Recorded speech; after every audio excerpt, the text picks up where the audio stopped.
I have Delegate Foley, who has represented District 15 since 2021. She serves on the House Environment and Transportation Committee and chairs its Non-Energy Utilities Subcommittee. With a background in journalism and labor organizing, Delegate Foley has championed environmental protections, including banning gas-powered leaf blowers, wildlife protection and highway crossings, and a minimum recycled content standard for products. Today, Delegate Foley is going to be talking to us about two bills here that's focused on plants and air quality. And so, Delegate, thanks for joining us today. Thank you for having me, and Happy New Year, everybody. Um, I'll just get right into it. I have become, since joining the Environment and Transportation Committee, which I continue to serve on, I have become a little bit of an expert on invasive plant species. And a few years ago, I had legislation to allow local jurisdictions to manage invasive running bamboo, which is can be totally out of control. And that got me looking at more at invasive species in general. 2 years ago, we passed a comprehensive reform to Maryland's invasive plant species law. That law, which is about to go into a full effect here, the regulations are being promulgated as we speak. It has to do with the sale of invasive species. So what we have to do is enable, if we want to manage invasive species, we have to enable the counties themselves to regulate them, and that's what this bill does with respect specifically to Tree of Heaven, which I'll get to in a second, but also to we decided we're going to amend this legislation to add an amendment to make it apply to all the trees on the Maryland Prohibited Invasive Plant list, which is being developed, as I said, as we speak, in this new invasive species legislation. Um, so, um, so what this will do, it'll enable local jurisdictions like counties to create a bounty or native tree replacement program to incentivize the removal and eradication of tree of heaven and other invasive trees. Other legislation like this has been passed in other states, and it is becoming more and more popular way to regulate and manage invasive plant species across the country. Judy Fulton is an expert in this area, and she is the main advocate on this bill. This bill obviously will go to the Environment and Transportation Committee. It has been given a number. The number is HB 35. And I believe we will have a Senate cross-file, although the senator did not pre-file the bill, but will likely cross-file the bill in the regular session and sponsor it there. So I'm going to turn it over to Judy to explain why this is important. Thank you very much. Let me start with defining what an invasive plant is. I want to make it clear that although all invasives are non-native, most non-natives are not categorized as invasive. So this will only cover the species that cause harm to the environment, to human health, or cost a lot of money. So that would be both public funds but also private funds. That's why this is an enabling bill, because you and your neighbors might find that someone on the block has an invasive plant, an invasive tree in this particular situation, and it's causing you to spend a lot of time trying to keep it off your property. So that's why the counties and municipalities can pass ordinances to further restrict these plants. There's the selling, there's the planting. So going forward, once an ordinance is passed, those may be prohibited.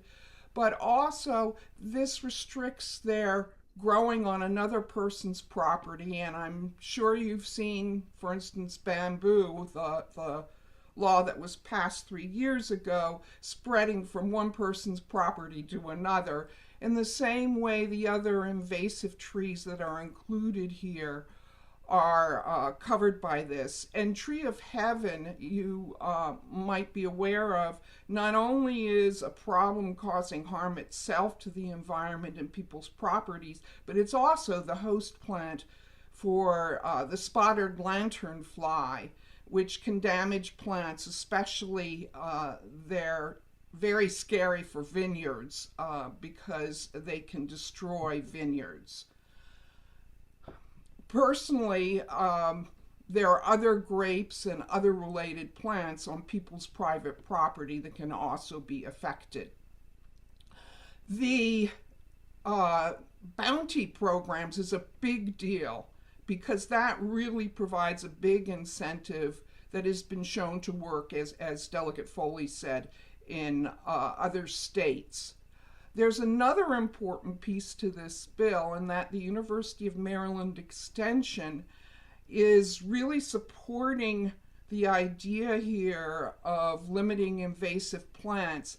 They already have web pages that include information on some invasive plants, but with this bill, they plan to really increase the number of species that are covered and focus a lot on how you can tell the difference between, say, a native plant or a desirable landscape plant that's not native and these invasive plants. And also, there are very specific ways to control and eradicate the plants, and the University of Maryland will be helping with that. Hey, we'd be happy to take any questions. Or you want me to keep going? Let's go ahead and keep going. Okay, all There are right. questions that rolled in right now, so we'll keep moving. Okay, great. Okay, the next one that I'm sponsoring is Clean Air Quiet Communities Act. This is the latest installment in my crusade to get rid of gasoline-powered leaf blowers, something I have unsuccessfully fought for at the state level since I joined the General Assembly 5 years ago. This is my latest iteration of this. I keep trying to make it simpler and simpler on a state level. So what this bill does, let me just say, first off, a number of jurisdictions in Maryland, large jurisdictions, including Montgomery County, where I live, do have bans on gasoline-powered leaf blowers. So does Baltimore City. So does Annapolis. There's an executive order in Anne Arundel County. So, and then there are a number of smaller jurisdictions that also have bans on gasoline-powered leaf blowers. And I will add that the District of Columbia has a ban on gasoline-powered leaf blowers. There has been a little bit of difficulty sometimes enforcing those, but they're working through them. But I just point that out. So there are many jurisdictions where you cannot use gasoline-powered leaf blowers. However, at the state level, as I said, I've tried many iterations of this bill, and this is this year. It's about as simple as it can be, which is that we are prohibiting state agencies after July 1 of 2026 from purchasing gasoline-powered leaf blowers. No state agency can purchase them. And then beginning January 1, 2031, 5 years later, which is give or take the lifespan of a gasoline-powered leaf blower, that no state or contractor will, or subcontractor will be employed by the state, will be able to use gas-powered leaf blowers on state land, state-owned land. That is the bill. And I'm hopeful that this year, as a stripped-down version, that we can get the bill passed. I've tried this many, many years in a row and have not gotten traction with this bill. or with this issue. I'm hoping that this being simple enough, we'll be able to get there. Marie Porter, or I'm sorry, Marie Laporte is the advocate on this bill, and she is an expert on why we need to reduce the use of gasoline-powered leaf blowers. Thank you, Delegate Excuse Foley, me. for your persistence on this bill. I don't think you could possibly overstate the harm of the air pollution and noise pollution that these devices have on workers and anybody nearby. The pollution is really quite stunning. Just using a gas leaf blower for an hour is equivalent to driving a car from Baltimore to Miami, as far as air pollution. Importantly, a gas leaf blower will put out 23 times the carbon monoxide as a pickup truck. So just imagine you are a worker and you've got a backpack leaf blower on your back, just inches from your face, and that is what you're breathing, the equivalent of 23 pickup truck tailpipes. So it's incredibly harmful. People who do landscaping work frequently complain about headaches, nausea. Um, they have dizziness, tinnitus from the hearing damage. It causes asthma attacks. It can cause cancer, strokes, heart attacks. And recently I've been reading multiple studies on PM 2.5. It's a tiny particle air pollution that comes out of these devices in tremendous quantities that is linked to lower immunity. Actually, the World Health Organization considers PM 2.5 to be the deadliest of all air pollutants. It's also linked in multiple studies to reductions in male fertility. So these workers are losing their hearing, they are losing their health, they are losing their ability to have children. For what? We have electric devices that are just as good. Consumer Reports and other independent researchers say the electric devices are just as powerful. They do a great job.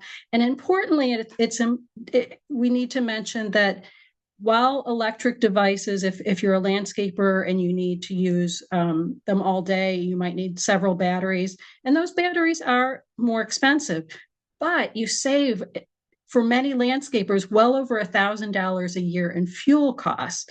And so most analyses that we have seen have all shown savings. Usually by year 2, it's actually cheaper to buy a more expensive electric leaf blower and charge it with electricity than it is to buy an inexpensive gas one and to spend all that money in gas.